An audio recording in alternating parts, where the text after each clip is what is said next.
പഠിക്കാനുണ്ട്, ഇപ്പോൾ വേണ്ട പ്ലീസ്, എനിക്കിപ്പോൾ വേണം. രുദ്ര പറഞ്ഞുകൊണ്ട് അവളെയും കൊണ്ട് ബെഡിലേക്ക് വീണു. അവളിൽ ചുംബനം കൊണ്ട് നിറയ്ക്കുമ്പോൾ അവളുടെ നഖങ്ങൾ അവൻ്റെ പുറത്ത് മുറിവുകൾ ഉണ്ടാക്കി. അവളുടെ അഴിഞ്ഞു വീണ മുടിയിലൂടെ മുഖം പൊഴുത്തി അവളിൽ അലിയാൻ വെമ്പി അവൻ. അവൻ്റെ പ്രണയസാഗരത്തിൽ ലയിക്കാൻ അവളും. ഒടുവിൽ അവളിൽ ഒരു മഴയായി അവൻ്റെ പ്രണയം ഒഴുകിയിറങ്ങുമ്പോൾ അവളിലെ പെണ്ണ് അവൻ്റെ സ്നേഹത്തിൽ വിയർത്ത് അവളുടെ മാറിൽ അവൻ വീഴുമ്പോൾ അവൻ്റെ ചുണ്ടിൽ സംതൃപ്തിയുടെ പുഞ്ചിരി ഉണ്ടായിരുന്നു.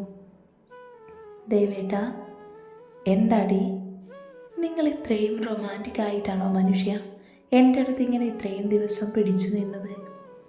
കൺട്രോളാണ് മോളെ. നിനക്കൊരു കാര്യം അറിയോ? അല്ലെങ്കിൽ വേണ്ട, ഇപ്പോൾ പറഞ്ഞാൽ ശരിയാവില്ല. പറ, എനിക്കറിയണം. രുദ്ര അവളിൽ നിന്ന് വിട്ടുമാറി അവളെ അവൻ്റെ നെഞ്ചിൽ കിടത്തി അവളുടെ മുടിയിൽ പതിയെ തലോടി കിടന്നു. നിന്റെ ഈ കഴുത്തിലെ മറുക് ഞാൻ ആദ്യമായി കാണുന്നത് എപ്പോഴാണെന്നറിയാവോ? ഗൗരി സംശയഭാവത്തിൽ അവനെ നോക്കി. രുദ്ര അപ്പോൾ തന്നെ അത്രയും അടുത്ത് ഇതിനു മുൻപ് കണ്ടിട്ടുണ്ടോ എന്നായിരുന്നു അവളുടെ സംശയം. നീ നിന്റെ വീടിൻ്റെ അടുത്തൊരു കുളത്തിൽ കുളിക്കാൻ വരില്ലേ, അവിടെ വെച്ച്. രുദ്ര പറഞ്ഞു തീർന്നതും ഗൗരി ഞെട്ടി തലപൊക്കി അവനെ നോക്കി. അവൻ്റെ ചുണ്ടിൽ വിരിഞ്ഞ പുഞ്ചിരിക്ക് അന്നേരം നല്ല ഭംഗിയുണ്ടായിരുന്നു. അപ്പോൾ ദേവേട്ടൻ നിന്റെ കുളിസീൻ കാണാൻ വന്നിരുന്നു അല്ലേ? ഒരിക്കൽ അതുവഴി പോയപ്പോൾ നിന്നെ കണ്ടു. പിന്നെ 1-2 പ്രാവശ്യം കാണാൻ വേണ്ടി തന്നെ വന്നിട്ടുണ്ട്. അപ്പോഴൊക്കെ നീ വേണ്ട, പറയണ്ട. എന്ത് നല്ല ഭംഗിയുണ്ടായിരുന്നു. ഈറനൊക്കെ ചുറ്റി മഞ്ഞളും താളിയുമൊക്കെ തേച്ച് നീ കുളത്തിൽ മുങ്ങുന്നത് കാണാൻ. മതി, എൻ്റെ ദൈവമേ, ഒരു സൂചന തന്നില്ലല്ലോ ദുഷ്ടൻ. രുദ്ര ചിരിച്ചുകൊണ്ട് അവളെ വലിഞ്ഞു മുറുക്കി ഗൗരി അവൻ്റെ നെഞ്ചിൽ ഇറുക്കെ കെട്ടിപ്പിടിച്ചു. ഗൗരി ഒരു നിമിഷം തോന്നിയ ഒരു കൗതുകത്തിൻ്റെ പേരിൽ നീ എന്നിലുണ്ടാക്കിയ മാറ്റം ചെറുതല്ല. നിന്നെ മറന്ന് മറ്റൊരു ജീവിതം തുടങ്ങിയ എൻ്റെ മുന്നിലേക്ക് നീ വീണ്ടും വന്നപ്പോൾ എനിക്ക് സ്വന്തമായത് എൻ്റെ സന്തോഷങ്ങളാണ്. ഇന്ന് നീ എനിക്ക് വേണ്ടി മുത്തച്ഛനോട് വാദിച്ചപ്പോൾ ഈ ലോകത്ത് എന്നെ മനസ്സിലാക്കാൻ അല്ലെങ്കിൽ എന്നെ മനസ്സിലാക്കിയ ഒരാളുണ്ട്, എനിക്ക് വേണ്ടി സംസാരിക്കാൻ ഒരാളുണ്ട് എന്നെനിക്ക് മനസ്സിലായി. നീ എൻ്റെ ഭാഗ്യമാണ് ഗൗരി, എൻ്റെ ഭാഗ്യമാണ് ദേവേട്ട. നിങ്ങൾ ഈ സ്നേഹം മുഴുവൻ എനിക്ക് വേണ്ടി മാറ്റിവെച്ചില്ലേ, മറ്റാർക്കും കൊടുക്കാതെ, മറ്റാരെയും അവിടെ സ്ഥാനം കൊടുക്കാതെ. എപ്പോഴും എൻ്റെ ചുറ്റും പറക്കുന്നൊരു പക്ഷി പോലെയാണ് ദേവേട്ടൻ. സ്നേഹം കൊണ്ടുമെന്നും എൻ്റെ കൂടെയുള്ള എൻ്റെ പ്രാണൻ. എന്നാൽ ഗൗരി, നാളെ കോളേജിൽ പോകണോ? ഗൗരി തല ഉയർത്തി അവനെ നോക്കി. അവൻ്റെ മുഖത്തെ ഭാവം കണ്ടവൾക്ക് ചിരി വന്നു. ഞാനൊരു ലോങ് ലീവ് എടുത്താലോ? ഞാനത് നിന്നോട് പറയാനിരിക്കുമായിരുന്നു. അപ്പം നാളെ തന്നെ എടുക്കാമല്ലേ? അയ്യടാ, എന്താ ചെക്കൻ്റെ പൂതി? രാവിലെ ദേവേട്ടൻ ഓഫീസിൽ പോകുന്നു, ഞാൻ കോളേജിലും. എന്നും എനിക്കെന്താ അറിയില്ല, പഴയ പോലെ ഒരു ഉഷാറ് കിട്ടുന്നില്ല. വല്ലാതെ ഉഷാറ് കിട്ടിയില്ലെങ്കിലേ ഞാൻ എൻ്റെ വീട്ടിൽ പോയി നിൽക്കും. ചതിക്കല്ല മോളെ, ഞാൻ പട്ടിണി കിടക്കേണ്ടി വരും. രുദ്ര അവളുടെ നെഞ്ചിലേക്ക് മുഖം ചേർത്തുകൊണ്ട് പറയുമ്പോൾ അവൾക്ക് മനസ്സിലായി അവനിനലിയാൻ സമയമായെന്ന്. അവൻ്റെ പ്രണയത്തിൻ്റെ, സ്നേഹത്തിൻ്റെ, കരുതലിൻ്റെ പ്രണയവർണ്ണങ്ങൾ പടരാൻ അവളും കൊതിച്ചിരുന്നു ആ നിമിഷം. ഗൗരിയെ കോളേജിൽ ഡ്രോപ്പ് ചെയ്ത് രുദ്രൻ പോയി. കുറച്ച് ദിവസമായി പഠിത്തത്തിലൊന്നും ശ്രദ്ധയില്ലാത്തത് കൊണ്ട് തന്നെ ഗൗരിക്ക് ഒരുപാട് എഴുതാനും പഠിക്കാനും ഉണ്ടായിരുന്നു. വീട്ടിലെത്തിയാൽ രുദ്ര സമ്മതിക്കില്ല എന്നറിയാവുന്നത് കൊണ്ട് ഗൗരി ലൈബ്രറിയിൽ പോയിരുന്നു. അധികം കുട്ടികളൊന്നുമില്ലായിരുന്നു. അവൾ ഒഴിഞ്ഞൊരു മൂലയിൽ പോയിരുന്ന് എഴുതാൻ തുടങ്ങി. മനസ്സിൽ രുദ്രനൊപ്പമുള്ള നിമിഷങ്ങൾ ഓർത്ത് ചുണ്ടിലൊരു ചിരിയോടെ അവളിരുന്നു. അവൻ്റെ കൂടെ പൊറുതി തുടങ്ങിയപ്പോൾ നീയാകൊരു ചന്തം വെച്ചല്ലോ. പരിചിതമായ ശബ്ദം കേട്ട് ഗൗരി തല ഉയർത്തി നോക്കുമ്പോൾ മുന്നിൽ ചിരിച്ചുകൊണ്ട് നിൽക്കുന്ന അരുണിനെ കണ്ട് ഗൗരി ഞെട്ടി. അവൾക്ക് ഭയത്തേക്കാളേറെ അവനോട് വെറുപ്പും ദേഷ്യവുമാണ് തോന്നിയത്. അവളുടെ മുഖത്ത് അവനോടുള്ള പുച്ഛം നിറഞ്ഞു. അരുൺ അവളുടെ മുന്നിലെ കസേര വലിച്ച് അതിലിരുന്നു. ഞാൻ ഇങ്ങോട്ട് പോന്നു, നീ ഇവിടെയാകുമ്പോൾ ഞാൻ എന്തിനാ അവിടെ? അതുകൊണ്ട് ഇന്നു മുതൽ ഞാൻ നിന്റെ സാറാണ്. ഗൗരിയിൽ യാതൊരു ഭാവമാറ്റവും ഇല്ലായിരുന്നു. പകരം അവളുടെ മുഖത്ത് ചിരി നിറഞ്ഞു. Good morning sir. നീ എന്നെ കളിയാക്കണ്ട. നിന്നെയും അവനെയും ഒരുമിച്ച് ജീവിക്കാൻ സമ്മതിക്കില്ല ഞാൻ. നിന്നെ എനിക്ക് വേണം. ഗൗരി ഒന്നും മിണ്ടാതെ വീണ്ടും എഴുതാൻ തുടങ്ങി. അവളുടെ മാറ്റം കണ്ട അരുണിന് സംശയം തോന്നി, ഒപ്പം ദേഷ്യവും. അവനോടുള്ള പ്രതികാരം വീട്ടുന്നതിനോടൊപ്പം ഞാൻ നിന്നെയും സ്വന്തമാക്കും ഗൗരി. അതിന് സാറ് ജീവനോടെ ഉണ്ടെങ്കിലല്ലേ? ഗൗരി ബുക്കിൽ നിന്നും കണ്ണെടുക്കാതെ തന്നെ പറഞ്ഞു. അവൻ നിന്നെ രക്ഷിക്കാൻ വരുമെന്ന് നിനക്കുറപ്പാണോ? വരും. എനിക്ക് അപകടം സംഭവിക്കുന്ന അടുത്ത നിമിഷം രുദ്രദേവ് അവിടെ എത്തും. അത് ഈ ഗൗരിയുടെ അഹങ്കാരം തന്നെയാണത്. അവൾ വീറോടെ അവൻ്റെ കണ്ണിൽ നോക്കി പറയുമ്പോൾ അരുൺ അത് കേട്ട് പല്ല് ഞെരിച്ചിരുന്നു. അവൻ്റെ കൂടെ കിടന്നപ്പോൾ നിനക്ക് നല്ല തൻ്റെ ഇടം വച്ചല്ലോടി. നിന്റെ മുഖത്ത് നോക്കി ഒന്ന് തരാനറിയാഞ്ഞിട്ടല്ല, ഗുരുദൈവമാണെന്ന് കരുതുന്നത് കൊണ്ട് മാത്രമാണ്. അവനെ കണ്ട് നീ നെഗളിക്കേണ്ട. അവനുള്ള കുഴി തോണ്ടിക്കഴിഞ്ഞു. ഓഹോ, ആ കുഴിയിൽ സ്വയം ചാടാതെ നോക്കണം ആദ്യം. ഗൗരി പുച്ഛത്തോടെ പറഞ്ഞുകൊണ്ട് അവിടെ നിന്നും എഴുന്നേറ്റു. അരുണിൻ്റെ നേരെ കത്തുന്ന മിഴികൾ പായിച്ചുകൊണ്ട് അവൾ കടന്നുപോയി. അവൾ പോയതും അരുൺ മേശയിൽ കൈകൾ കൊണ്ടിടിച്ചു. അവൻ്റെ മനസ്സിൽ പക ആളിക്കത്തുമായിരുന്നു. ഗൗരി വാതിൽ കടക്കും മുൻപ് അവിടെ ആരുമില്ലെന്ന് ഉറപ്പുവരുത്തി അരുൺ അവളെ കടന്നു പിടിച്ചു. പേടിച്ചുപോയ ഗൗരി അവനെ തള്ളി മാറ്റി അവൻ്റെ മുഖത്തേക്ക് ഒരെണ്ണം കൊടുത്തു. അവൻ്റെ പെരുമാറ്റത്തിൽ ദേഷ്യം തോന്നിയ ഗൗരി അവനോടൊന്നും മിണ്ടാതെ അവന് നേരെ ദേഷ്യം കലർന്ന നോട്ടം നൽകി നടന്നുപോയി. എന്നാൽ അവൻ്റെ മുഖത്ത് അടികൊണ്ട് ദേഷ്യമല്ലായിരുന്നു, മറിച്ച് കഴുകൻ്റെ കണ്ണുകൾ പോലെ അവൻ അവളെ നോക്കി ചിരിച്ചു. വൈകുന്നേരം പോകാൻ വേണ്ടി ഗൗരി രുദ്രനെ വിളിച്ചു.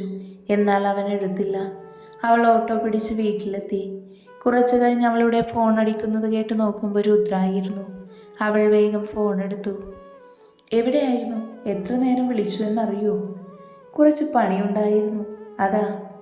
എപ്പോഴാ വരിക? കുറച്ച് കഴിയും. നിന്റെ കോളേജിൽ വന്ന പുതിയ സാറിനെ ഒന്ന് കാണണം. നിങ്ങൾ എങ്ങനെ അറിഞ്ഞു? ദേവേട്ട വേണ്ട, അവരെന്തെങ്കിലും ട്രാപ്പ്. നീ സമയം നോക്കിയിരുന്നു. കറക്റ്റ് 1 മണിക്കൂർ കഴിയുമ്പോൾ നിന്റെ ദേവേട്ട നമ്മുടെ വീട്ടിലുണ്ടാകും. രുദ്ര ഫോൺ കട്ട് ചെയ്തു.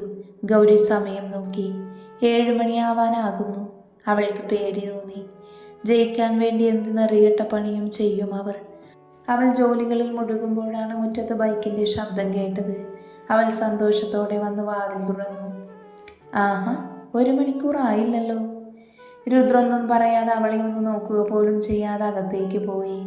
ഗൗരി അവൻ്റെ ഭാവം കണ്ട് കാര്യമറിയാതെ അവൻ്റെ പുറകിൽ മുറിയിൽ പോയി. എന്താ ദേവേട്ട, എന്തു പറ്റി? ഒന്നുമില്ല, അവൻ ദേഷ്യത്തിൽ പറഞ്ഞുകൊണ്ട് ബാത്റൂമിൽ പോയി. അവൾക്ക് മനസ്സിലായി എന്തോ ഉണ്ടെന്ന്. അതറിയാതെ സമാധാനം കിട്ടില്ല എന്ന് തോന്നി ഗൗരി അവൻ വരുന്നത് വരെ അവിടെ തന്നെ നിന്നു. രുദ്ര കുളി കഴിഞ്ഞ് വന്നതും ഗൗരി അവൻ്റെ അടുത്ത് പോയി. എന്ത് ദേവേട്ട, എന്ന് മിണ്ടാതിരിക്കുന്നേ? അവൻ കോളേജിൽ വന്ന കാര്യം നീ എന്നോട് വിളിച്ചു പറഞ്ഞു. അത് വലിയ കാര്യമായി എന്ന് എനിക്ക് തോന്നിയില്ല. വീട്ടിൽ വന്നിട്ട് പറയാമെന്ന് കരുതി.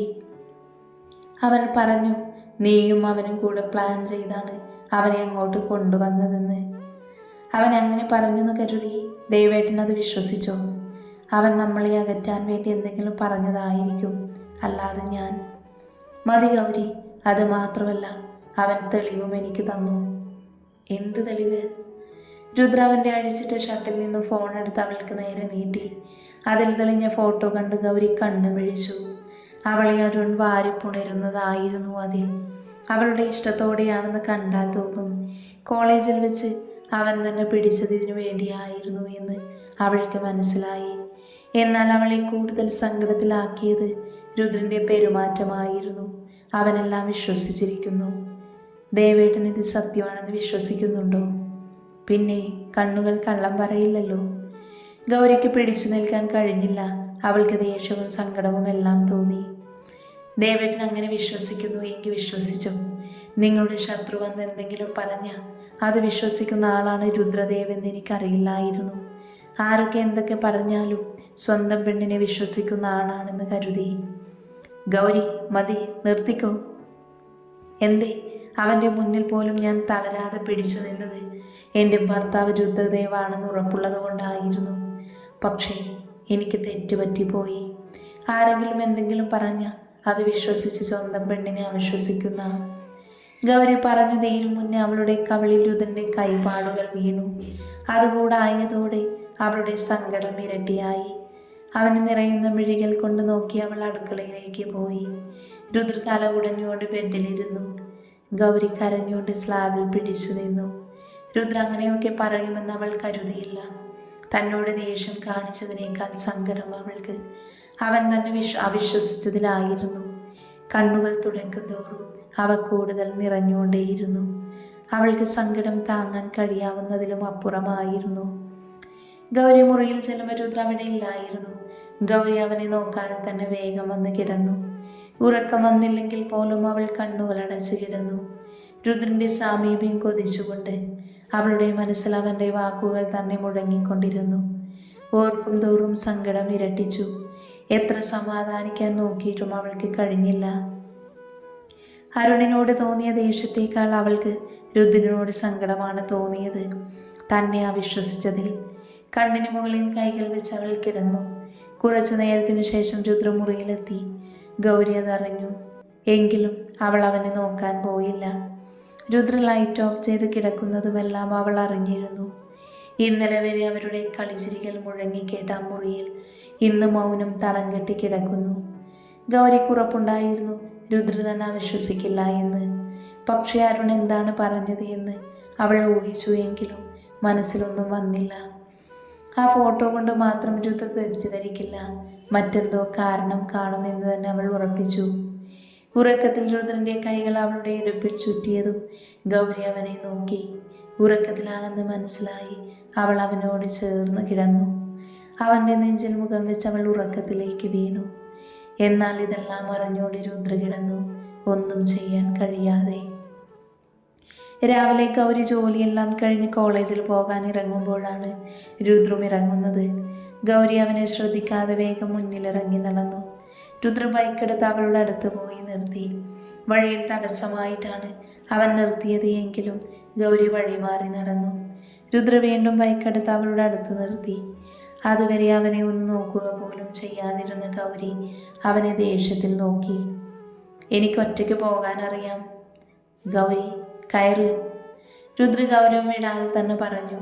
രുദ്ര അവളെ വിളിച്ചത് പിണക്കം മാറിയാവുമെന്ന് അവൾ കരുതിയെങ്കിലും അവൻ്റെ മുഖഭാവത്തിൽ നിന്നും അത് അങ്ങനെയല്ല എന്ന് അവൾക്ക് മനസ്സിലായി. അവളും വിട്ടുകൊടുക്കാൻ ഉദ്ദേശമില്ലായിരുന്നു. ഇല്ല, മാറിക്കേ, ഞാൻ ഒറ്റയ്ക്ക് പോയിക്കോളാം.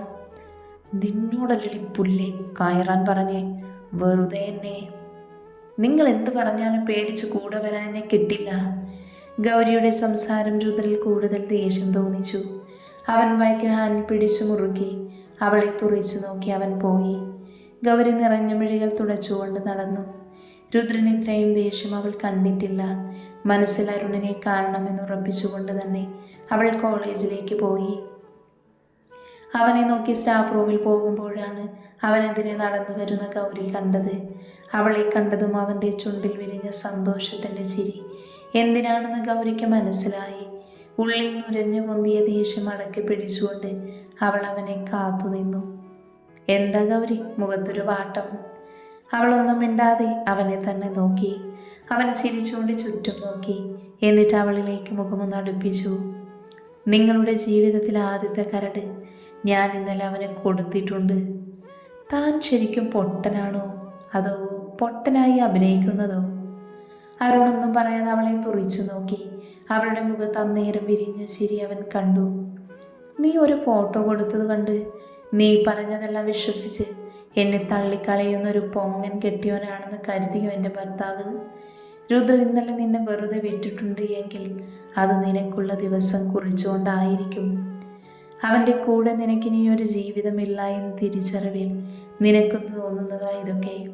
അവനെല്ലാം വിശ്വസിച്ചുകൊണ്ട് തന്നെയാണ് ഇന്നലെ എൻ്റെ അടുത്തൊന്ന് പോയത്. കേവലം ഒരു ഫോട്ടോയിൽ അല്ലെങ്കിൽ നിന്നെപ്പോലൊരു തൻ്റെ വാക്ക് കേട്ട് അങ്ങേരെന്നെ അവിശ്വസിക്കില്ല. കാരണം ആ മനസ്സിൽ ഈ ഗൗരി മാത്രമേ ഉള്ളൂ. അവിടെ മറ്റാരും വന്നിട്ടുമില്ല, വരികയുമില്ല. ആ എന്നെ തള്ളിക്കളയാൻ ഈ കാരണം പോരാ രുദ്രദേവിന്. ഈ ഗൗരി ചതിച്ചാലും അങ്ങേരെന്നെ വിട്ടുപോകില്ല. നീ അവനെ ഇത്രയും വിശ്വസിക്കുന്നുണ്ടോ? ഉണ്ട്. ഈ കഴുത്തിൽ താലി കെട്ടിയത് ആണും പെണ്ണും കെട്ട നിന്നെ പോലെ ഒരാളല്ല, അത് രുദ്രദേവാണ്.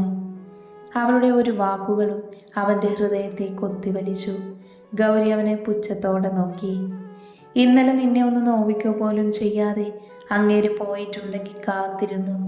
നീ അതിലും വലുത് നിന്നെ തേടി വരുമെന്ന്. അപ്പോൾ ക്ലാസ്സിൽ കാണാം, അരുൺ സാർ. കളിയാക്കിക്കൊണ്ട് ഗൗരി നടന്നകലുമ്പോൾ അരുണിൻ്റെ മനസ്സിൽ കനലെരിഞ്ഞു തുടങ്ങി. രുദ്ര തനിക്ക് നേരെ ഒരു നീക്കം തുടങ്ങിയത് അവന് മനസ്സിലായി. ഉള്ളിൽ വന്ന ഭയത്തെ മറച്ചുകൊണ്ട് അവൻ ക്ലാസ്സിലേക്ക് നടന്നു. ക്ലാസ്സിലിരിക്കുന്നതെല്ലാം ഗൗരിക്ക് അലസമായി തോന്നി. ധന്യ എന്ന് ലീവായിരുന്നു. അവളും കൂടെ ഇല്ലാത്തത് കൊണ്ട് ഗൗരി ഉച്ചയ്ക്ക് ശേഷം ക്ലാസ്സിലിരുന്നില്ല. അവൾ വീട്ടിൽ വന്നു. മുറിയിൽ കയറുമ്പോൾ അവളുടെ മനസ്സിൽ രുദ്രൻ്റെ ഓർമ്മകൾ വന്നു നിറഞ്ഞു. രുദ്ര അഴിച്ചിട്ട് ഷർട്ട് എടുത്തിട്ട് മുത്തിയ ശേഷം ഗൗരി അവൾ കുളിക്കാൻ പോയി. ആ സമയമാണ് രുദ്ര അങ്ങോട്ട് വന്നത്. സ്പെയർ കീ ഉപയോഗിച്ച് അവൻ അകത്തു കയറി. അടുക്കളയിൽ പോയി വെള്ളം കുടിച്ച് രുദ്ര മുറിയിൽ ചെല്ലുമ്പോൾ ഗൗരി ബാത്റൂമിലായിരുന്നു. ബെഡിൽ അവളുടെ വസ്ത്രങ്ങൾ കണ്ട് അവൾ അവിടെ ഉണ്ടെന്ന് രുദ്രന് മനസ്സിലായി. ആരുമില്ലെന്ന് കരുതി അവൾ ഡ്രസ്സ് എടുക്കാതെയാണ് ബാത്റൂമിൽ കയറിയിരുന്നത്. അത് മനസ്സിലാക്കിയ രുദ്ര അവളുടെ ഡ്രസ്സെല്ലാം അലമാരയിൽ വെച്ചു. എന്നിട്ട് അലമാര പൂട്ടി താക്കോലെടുത്തു വെച്ചു. അവനൊന്നും അറിയാത്തതുപോലെ ബെഡിൽ കിടന്നു ഫോണിൽ നോക്കി. അവളുടെ വരവ് കാണാൻ അവൻ കൊതിയോടെ അക്ഷമയോടെ ഇരുന്നു. കുറച്ച് നിമിഷങ്ങൾക്ക് ശേഷം ഗൗരി വാതിൽ തുറന്ന് പുറത്തിറങ്ങിയതും ബെഡിൽ കിടക്കുന്ന രുദ്രനെ കണ്ടവൾ ഞെട്ടി. ടവൽ കൊണ്ട് ദേഹം ചുറ്റി തലയിൽ മുണ്ട് ചുറ്റിയായിരുന്നു അവൾ വന്നത്. രുദ്രനെ കണ്ടതും ഗൗരി വേഗം തലയിൽ നിന്ന് മുണ്ടെടുത്ത് ദേഹത്തൂടെ ചുറ്റി. രുദ്രനെല്ലാം അറിയുന്നുണ്ടെങ്കിലും അങ്ങോട്ട് നോക്കിയില്ല. ഗൗരി ഡ്രസ്സ് എടുക്കാൻ നോക്കുമ്പോൾ അത് കണ്ടില്ല. അവൾ വേഗം അലമാരയിൽ തപ്പാൻ വേണ്ടി നോക്കുമ്പോഴാണ് അത് തുറക്കാൻ പറ്റില്ലെന്ന് മനസ്സിലായത്. അവൾ ആകെ പെട്ട അവസ്ഥ. എന്ത് ചെയ്യുമെന്നറിയാതെ അവൾ അവനെ നോക്കി. അലമാരയുടെ കീ എവിടെ? രുദ്ര ഉത്തരം പറയാതെ ഫോണിൽ തന്നെ നോക്കി കിടന്നു. ഗൗരി ഇനി എന്ത് ചെയ്യുമെന്നറിയാതെ നിൽക്കുമ്പോൾ രുദ്ര എഴുന്നേറ്റ് അവളുടെ അടുത്ത് പോയി. അവൻ അടുത്ത് വരും തോറും അവൾക്ക് എന്തോ പോലെ തോന്നി. അവൾ അലമാരയുടെ മുന്നിലായിരുന്നു. അവളുടെ ദേഹത്തൊട്ടി നിന്നുകൊണ്ട് അവൻ അലമാരയുടെ മുകളിൽ നിന്നും കീ എടുത്തു കൊടുത്തു. അവൾക്ക് നേരെ നീട്ടിക്കൊണ്ട് അവൻ അവളെ ഒന്ന് നോക്കി. തലയിൽ നിന്ന് ഇറ്റി വീഴുന്ന വെള്ളം അവളുടെ മുഖമാകെ പടർന്നു കിടക്കുന്നുണ്ട്. അവന് തന്നെ കൈവിടുന്നത് പോലെ തോന്നി. അവൻ്റെ നോട്ടം തന്നിലാണെന്ന് മനസ്സിലായി. ഗൗരി വേഗം കഴുത്തിലേക്ക് മുണ്ടിട്ടു.